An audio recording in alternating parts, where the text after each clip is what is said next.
ওকে, আমাদের ফার্স্ট কোশ্চেনটা হচ্ছে মৌলিক অধিকার কাকে বলে। ফার্স্ট কোশ্চেন হচ্ছে মৌলিক অধিকার কাকে বলে। আমাদের প্রথম জানতে হবে অধিকার কাকে বলে। আমার জুরিসপ্রুডেন্সে পড়ে আসছি, আইনগতভাবে আমার যে চাওয়াটা, এটা হচ্ছে আমার অধিকার। এই অধিকার আবার কয়েক রকমের, মৌলিক অধিকার, মানবাধিকার, হ্যাঁ, আইনগত অধিকার। আচ্ছা, মানবাধিকার মানে হচ্ছে একটা মানুষের বাচ্চা আমি পৃথিবীতে ভূমিষ্ঠ হচ্ছে, সেটা আমি আমাজন জঙ্গলে হই বা আমেরিকার এলন মাস্কের ঘরে আমার জন্ম হোক, যেখানেই হোক, আমি মানুষ হিসাবে কতগুলো অধিকার পাবো, এটা সংখ্যা শখানেক প্লাস। এটা হলো মানবাধিকার, হিউম্যান রাইটস ইংলিশে এটাকে বলা হচ্ছে। আর মৌলিক অধিকার বলা হচ্ছে এই হিউম্যান রাইটসগুলো এক একটা দেশের জনগোষ্ঠী এক এক রকম, এক এক রকম জনগোষ্ঠী হওয়ার কারণে ওদের মৌলিক অধিকারগুলি এক এক রকম। ওরা কি করছে, 99, 100টা বা 100+ মানবাধিকার থেকে বেছে বেছে সংবিধান স্থান দিয়ে বসে আছে, বেছে বেছে সংবিধান স্থান দিয়ে বসে আছে। কারণ সংবিধানের যে স্থান যে কটাকে দিব, এটাকে আমরা বলে দিব এটি মৌলিক অধিকার। তাহলে সব মৌলিক অধিকার কিন্তু মানবাধিকার, মানবাধিকারগুলি মৌলিক অধিকার। এটা হচ্ছে মানবাধিকারকে আমরা মনে করতে পারি যে এটা হচ্ছে আমাদের মনে করেন যে দুধ।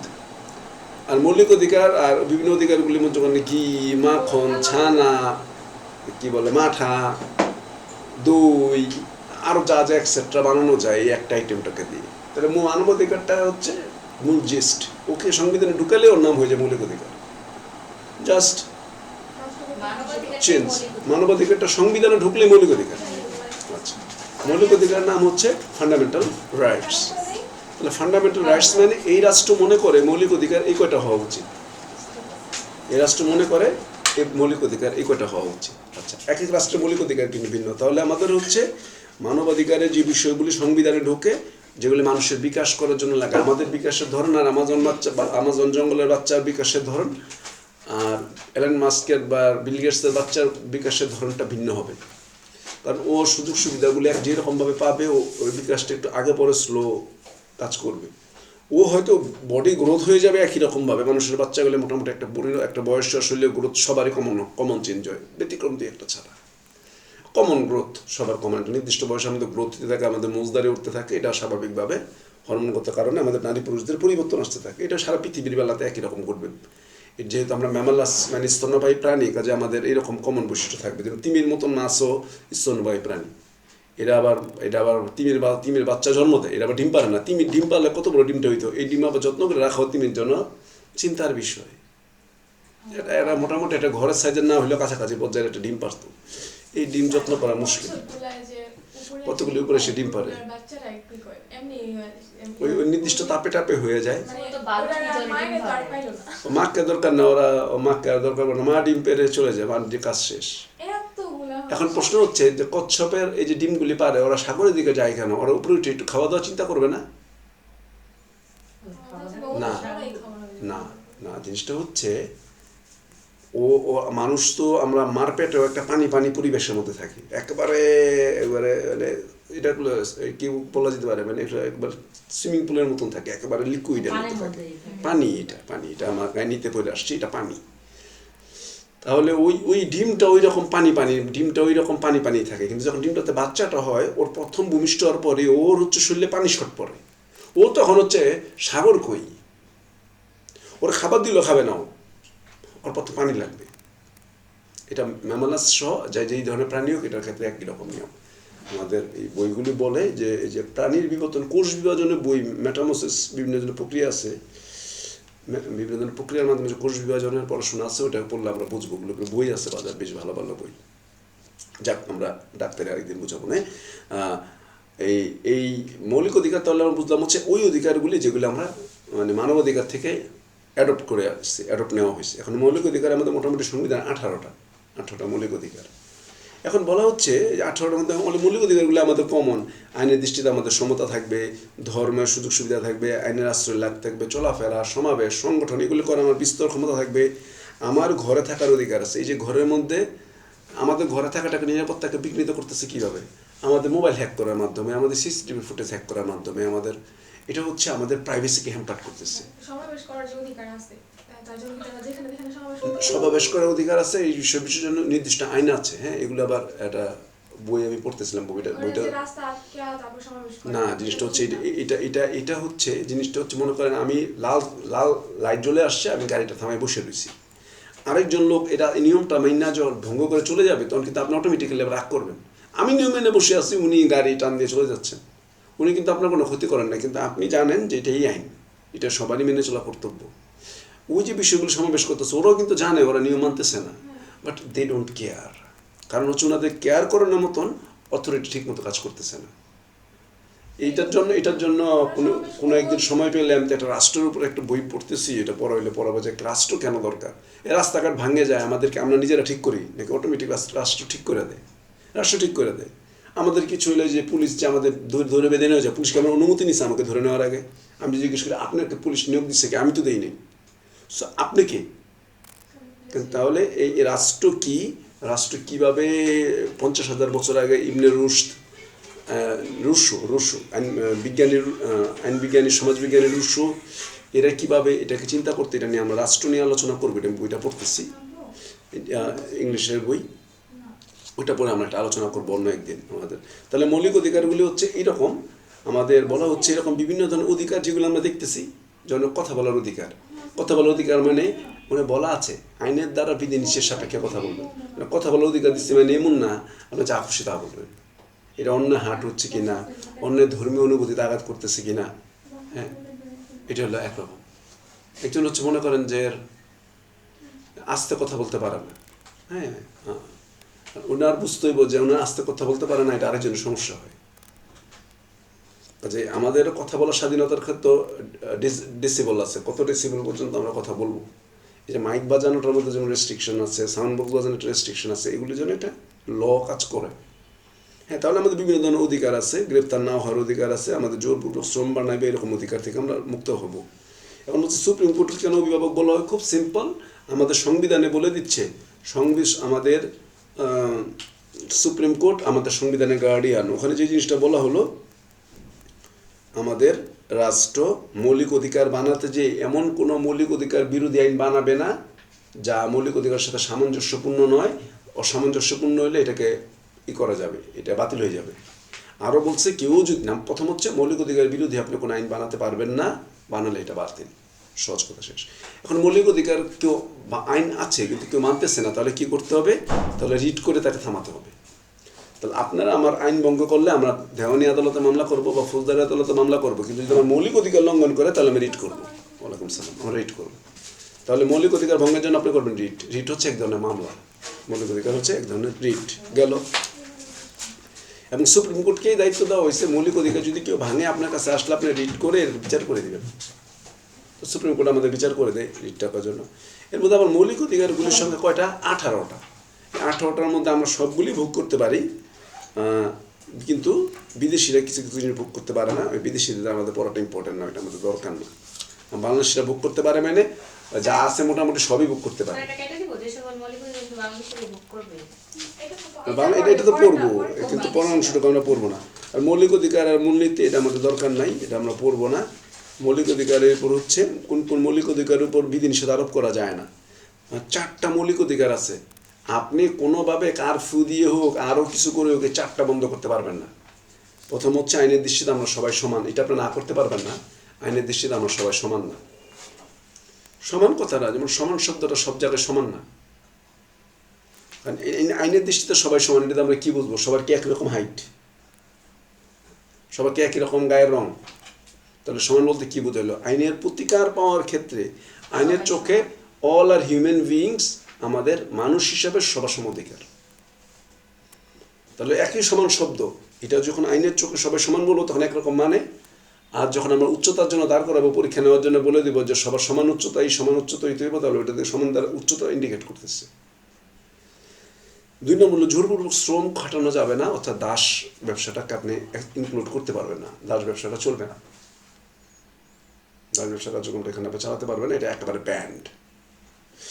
এরপর হচ্ছে আচ্ছা, অর্থাৎ অপরাধ সংগঠন কালে অপরাধ যখন অপরাধ হয়েছে তখন আইনটা হয় নাই, এইরকম বিষয়ের বিচার পরে করতে পারবেন না।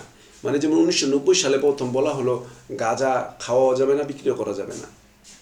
আপনি এই বিষয়টা এখন যেহেতু ব্যান্ড হয়েছে, এখন যখন ব্যান্ড হয়েছে, এখন আপনি ওই 90 সালে আইনের আগে কি গাঁজা বিক্রি করতো এই মামলায় দিতে পারবেন না। এটাকে ব্যাহত করার স্কোপ নাই, কারণ তখন তো আইনই নাই। যখন আইন নাই তখন ওই জিনিসের শাস্তি আমার উপরে বর্তায় না, আইনই তো ছিল না তখন। অর্থাৎ যখন যেটা আইন হবে তখন এটা আইন। হ্যাঁ, এবার হচ্ছে শিক্ষা প্রতিষ্ঠানে ধর্মীয় স্বাধীনতা, এটা আপনি ব্যান করতে পারবেন না।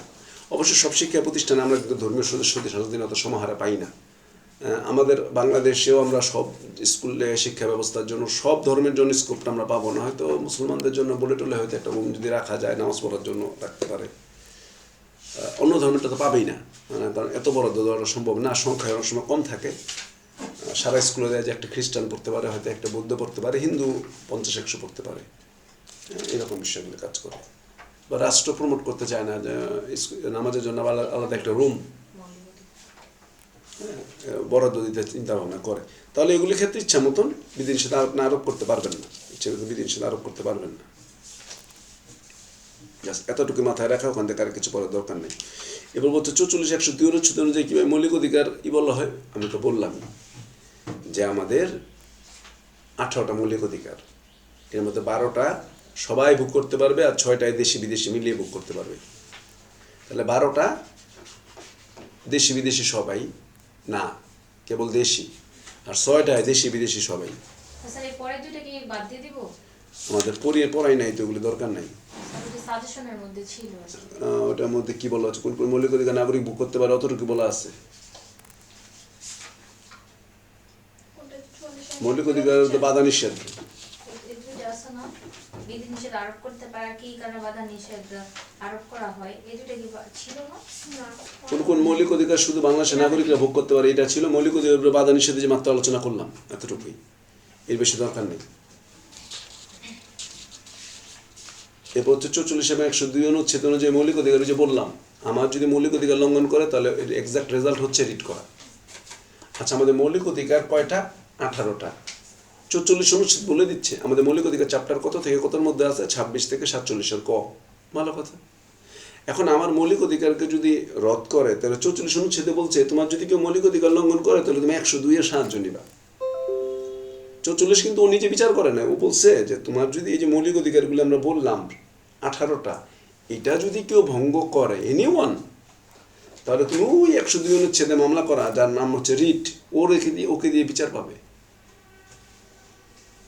অর্থাৎ বলে দিচ্ছে আপনাকে প্রতিষেধক বলে দিচ্ছে, কিন্তু ও ট্রিটমেন্ট করবে না। 44 ট্রিটমেন্ট করছে না, বলছে এটা ট্রিটমেন্ট হচ্ছে এটা। স্যার রিট মামলাটা কি? এটা হচ্ছে মৌলিক অধিকার ভঙ্গের জন্য যে মামলা করা হয়, মৌলিক অধিকার যদি কেউ ভাঙে এটার জন্য যে মামলা করে, এটা হচ্ছে রিট। ওইটা যেহেতু গত বছর আসছে, আমি এটাকে প্রায়োরিটি এখন দিচ্ছি না, ডিপে যাবো না। মৌলিক অধিকার মানবাধিকার, এটা তো মাত্র আলোচনা করলাম যে হিউম্যান রাইটস সারা পৃথিবীর ম্যাটার, আন্তর্জাতিক ম্যাটার, আর মৌলিক অধিকার আমার দেশের ব্যক্তিগত ম্যাটার, এটা আমার দেশের পার্সোনাল ম্যাটার। হ্যাঁ, এটা তো পড়বো, এটা তো 21 সাল পর্যন্ত এসছে। এবার সমতা সংক্রান্ত বিধিবিধানটা, ওইটা আমরা সমতা সংক্রান্ত বিধানগুলি, সমতা সংক্রান্ত বিধান যে 12টা, আমাদের 18টা পরে 4টা আমরা দেখতে পাবো সমতা সংক্রান্ত বিধান।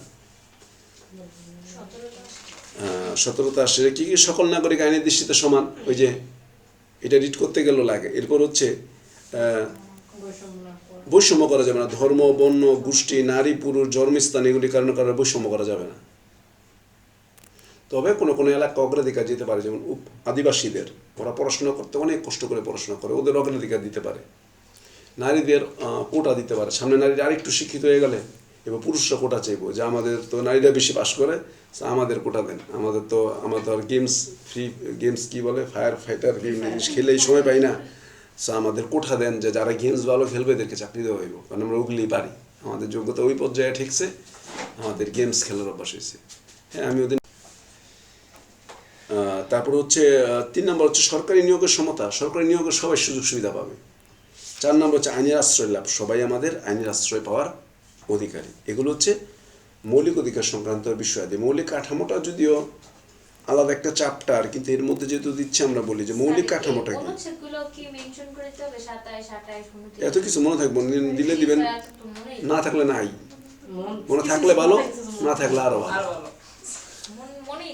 না থাকলে নাই, চাপও দিবেন না, মনের চাপ দিবেন না, ও নিতে চায় না, আচ্ছা নাই, বা যা।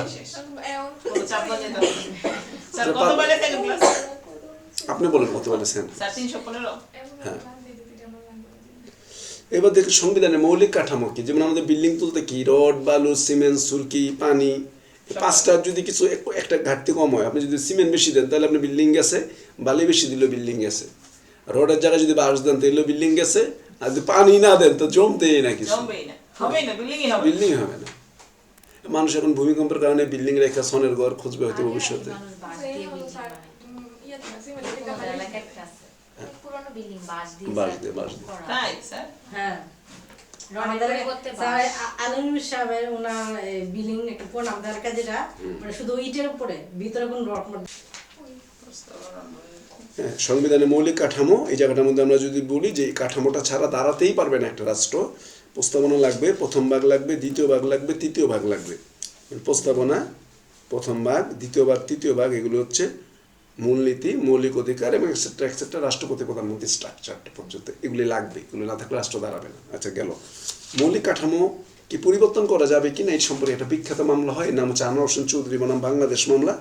আনোয়ার হোসেন চৌধুরী মামলা করে বলছে যে এই যে হোসেন মোহাম্মদ এরশাদ যে 6টা বিভাগের মধ্যে 6টা হাইকোর্ট বসাইতে চায়, এটা তো এক কেন্দ্রিক বিচার ব্যবস্থা রইল না, এটা তো ভাঙিয়া ভাঙিয়া 6টা ভাগে ভাগ হয়ে গেল। উচ্চ আদালত শেষ পর্যন্ত তার কথা একমত হইলো, আচ্ছা ঠিক আছে এটা করার দরকার নেই। হোসেন মোহাম্মদ এরশাদ চাইছিল যে রংপুরের মানুষকে ঢাকা আসার দরকার নেই, হাইকোর্ট পর্যন্ত, এরপর যদি হাইকোর্টে হারে এরপর আপিল বিভাগের সময় আসুক। সব মামলা আপিল বিভাগ পর্যন্ত তো আসে না, অনেক সময় হাইকোর্টে থাকতে মিটমাট হয়ে যায়, হয়ে যায়। তাহলে আসলো না। যেগুলো যদি আসে তাহলে আসবে, এটা ছিল সিস্টেম। কিন্তু যেহেতু সংবিধান আইন বিশেষজ্ঞরা ওনারা এই জিনিসটার সাথে একমত হন নাই, এটার মধ্যে এমন এরকম এই দ্বিমতগত কারণে, বিভিন্ন কারণে দেয় নাই, আর মৌলিক কাঠামোটা চেঞ্জ হয় নাই। কিন্তু অনেকের তখন মতামত ছিল যে এটা ভাগ হলে ভালোই হইতো, যে মানুষরা ঢাকার দিকে আসতো না।